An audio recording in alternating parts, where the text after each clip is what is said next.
Ebbene sì, sono tornata. Salve a tutti ragazzuoli e benvenuti finalmente in questo nuovo episodio di Metal Caffè.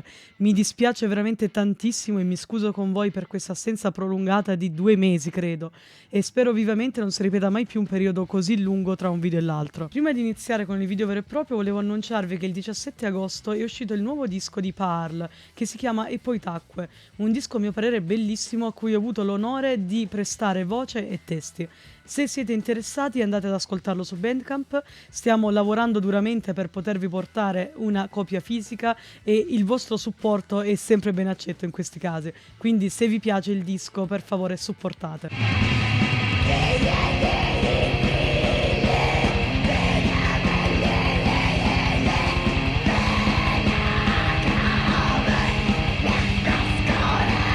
Un'altra novità è che ci sarà una nuova rubrica su questo canale, non so quando ma spero presto e spero vivamente possa piacervi. Ultimissimo annuncio e poi partiamo con il video. So benissimo che il 1° settembre è uscito il nuovo disco dei Marduk, non mi sono dimenticata di parlarne, ma ovviamente essendo in ritardo con il disco di Bloodhouse Nord devo ancora ascoltarlo, quindi appena lo ascolterò ci sarà un video anche su quello, non vi preoccupate. Vi ricordo come sempre che questa non è una recensione del disco, Metal Caffè nasce come una rubrica di dialogo tra me e voi, quindi una chiacchierata tra amici che parlano di black metal, in cui appunto mi piacerebbe molto che ci si instaurasse una conversazione nei commenti produttiva e non distruttiva, con il rispetto delle opinioni di tutti. Dopo avervi tediato così tanto, direi che veramente è arrivato il momento di partire con il video. I Bloodhouse Nord debuttano in un periodo molto particolare e molto prolifico, soprattutto per il black metal. Infatti sono a cavallo tra la prima metà degli anni 90 e la seconda metà degli anni 90. Il loro debutto ufficiale, Ultima Thule, nasce nel 1995, stesso anno in cui è uscito Panzerfaust dei Darkthrone, per dirne una. Ultima Thule in sé infatti è un debutto in realtà abbastanza standard, è un album che sicuramente poteva essere particolare per il black metal di quel periodo, ma in realtà riprendeva tantissimo dalle atmosfere create e inventate da Burzum. Infatti a mio parere il loro trampolino di lancio per quello che poi sarebbe stato il loro sound particolare che conosciamo tutti noi ad oggi è stato il loro secondo album in studio, ovvero Memoria Vetusta, il primo di Memoria Vetusta, Fathers of the Icy Ages, che sì, sicuramente riprendeva molto da quelle atmosfere lì e andava anche a riprendere un po' gli Emperor di quei tempi, quindi un black metal un po' più sinfonico se vogliamo, ma secondo me apriva i battenti a questo black metal più avanguardistico, che poi logicamente si è andato a consolidare con il loro capolavoro The Work Which Transforms God.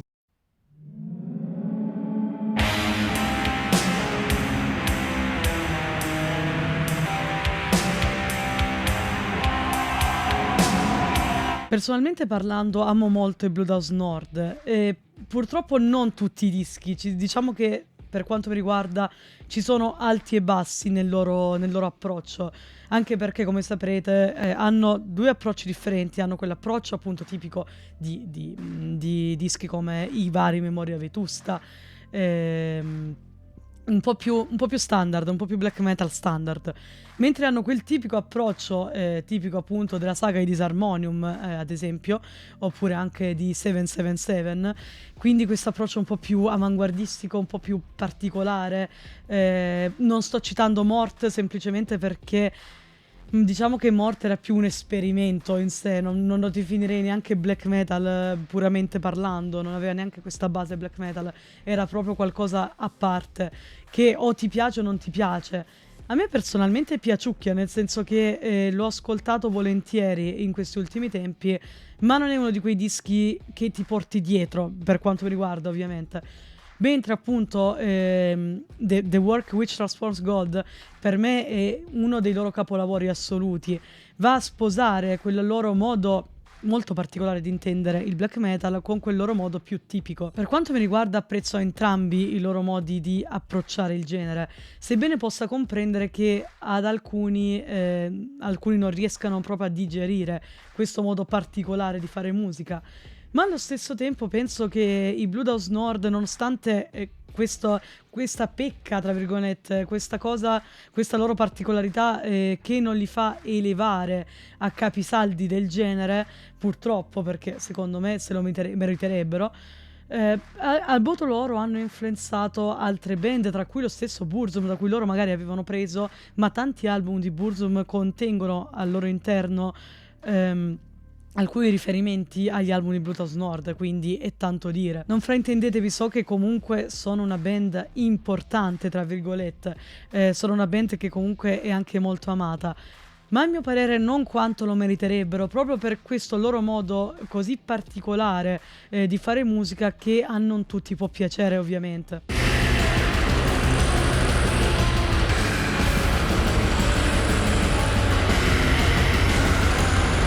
Parlando dell'album in sé, finalmente, Disharmonium Nahab, diciamo che riprende da dove il precedente terminava. Una cosa che ho apprezzato, che secondo me ha aiutato tanto nello scorrere del disco, è stato il differente approccio di minutaggio. Infatti il precedente si componeva, Disharmonium Undreamable Abysses, si componeva di 7 brani dalla durata medio-lunga. Mentre qui, senza nessun intermezzo musicale, mentre qui abbiamo 11 brani che si spalmano tra brani che durano 1 minuto, addirittura 18 secondi, come i vari Ideos Dreams Opus che fanno da intermezzo e Density, e brani che appunto vanno dai 5 ai 6 minuti, 4, 5, 6 minuti. Ovviamente poi alla fine il minutaggio è lo stesso, rimane invariato, pressoché invariato il minutaggio finale. Ma secondo me spalmarlo in questo modo è riuscito a rendere l'esperienza molto più flessibile, molto più scorrevole. Soprattutto, ecco, in questi due Disharmonium è difficile parlare di black metal come genere e basta, poiché non è, sicuramente mantiene un'anima black metal, questi due dischi, anzi, questa saga Disharmonium mantiene un'anima black metal. Ma ci sono talmente tante variazioni su tema, influenze, intermezzi particolari, che sarebbe riduttivo parlare di un album. Io lo definirei più un'esperienza musicale, un'esperienza nell'orrore cosmico di Lovecraft, che nel precedente era accennato, nel senso che comunque sicuramente c'erano dei momenti più spaventosi, dei momenti più orrorifici, ma a mio parere era più un'esperienza quasi psichedelica, quasi confusionaria. Mentre qui abbiamo un horror vero e proprio, elevato all'ennesima potenza. Il disco è a mio parere godibilissimo anche senza conoscere minimamente Lovecraft, però avere anche solo un'infarinatura di questo scrittore vi aiuterà sicuramente, come ha aiutato me, ad immergervi di più nelle atmosfere e a comprendere perché quel determinato brano è stato scritto in quel modo, perché ci sono quei momenti ambient, come mai la composizione è in quel modo. E aiuta, diciamo, più ad entrare nell'atmosfera horror del disco. E sì, perché come la maggior parte dei dischi di Blue House Nord, i testi non sono stati resi noti, ma in realtà non è un grosso malus, poiché le parti vocali sono veramente ridotte all'osso, molto minimali e utilizzate più per creare terrore e atmosfera che per altro. Infatti personalmente, o comunque le persone che magari hanno più conoscenza del mondo di Lovecraft, già dal titolo del brano riescono a comprendere di che cosa si parla. È difficile anche per me dirvi quali siano i brani, anche soggettivamente, più belli e più riusciti. Passiamo da dei due brani, Black Vortex e Mental Paralysis, i primi due, che sono molto dissocianti, molto confusionari, psichedelici, a dei brani più propriamente horror come The Endless Multitude e Queen of the Dead Dimension, che tra parentesi rimane uno dei miei brani preferiti, però perché ha questo riff portante, mi ha ricordato molto i Mayhem, bellissimo, e una melodia che mi ha veramente stregato. E questa è una battuta che solo i veri amanti di Lovecraft possono capire.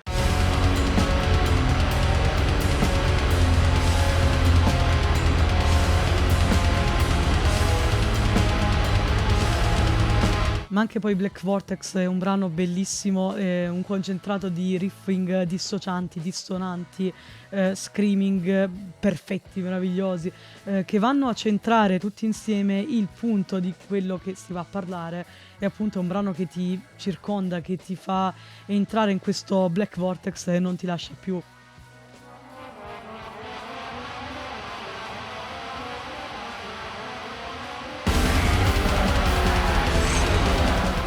Ho letto vari pareri discordanti su questo album, per alcuni è l'album del decennio, per altri appunto non è paragonabile ad altri capolavori di Brutus Nord, ad altri ancora anzi fa schifo questo approccio così diverso che hanno loro rispetto al classico melodic atmospheric black metal di altri album come vi citavo prima, Memoria Vetusta eccetera.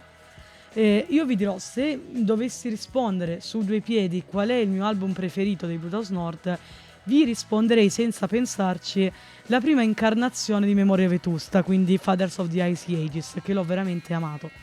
Però allo stesso tempo poi, ripensandoci, riflettendoci bene, alcuni capolavori che ci hanno regalato i Brutus Nord, così come appunto The Work Which Transformed God, non li avremmo mai avuti se loro avessero continuato questo approccio, diciamo così, lineare, no? al black metal atmosferico, melodico.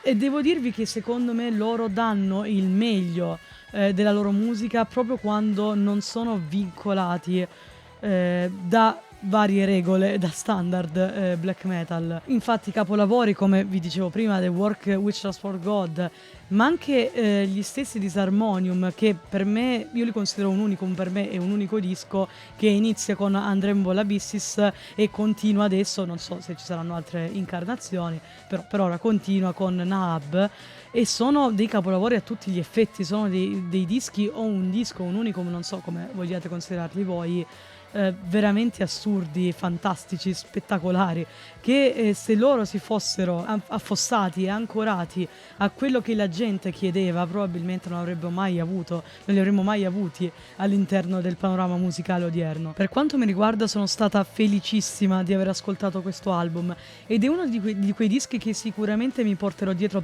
almeno per tutto l'anno, perché ovviamente necessita di vari ascolti per essere compreso e interiorizzato del tutto, in quanto ovviamente ha varie influenze, varie atmosfere, vari momenti molto particolari che a un primo ma anche a un secondo ascolto probabilmente non gli si dà la giusta importanza.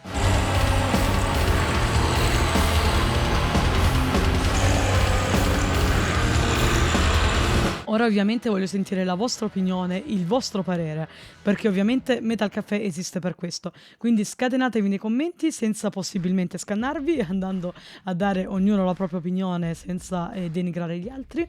E mi raccomando, sono veramente molto curiosa di sapere che cosa ne pensate. Io vi ringrazio per aver seguito il video fino a qui, vi invito ancora una volta ad iscrivervi al canale, a lasciare un mi piace e a commentare. Noi ci vediamo settimana prossima con un altro video.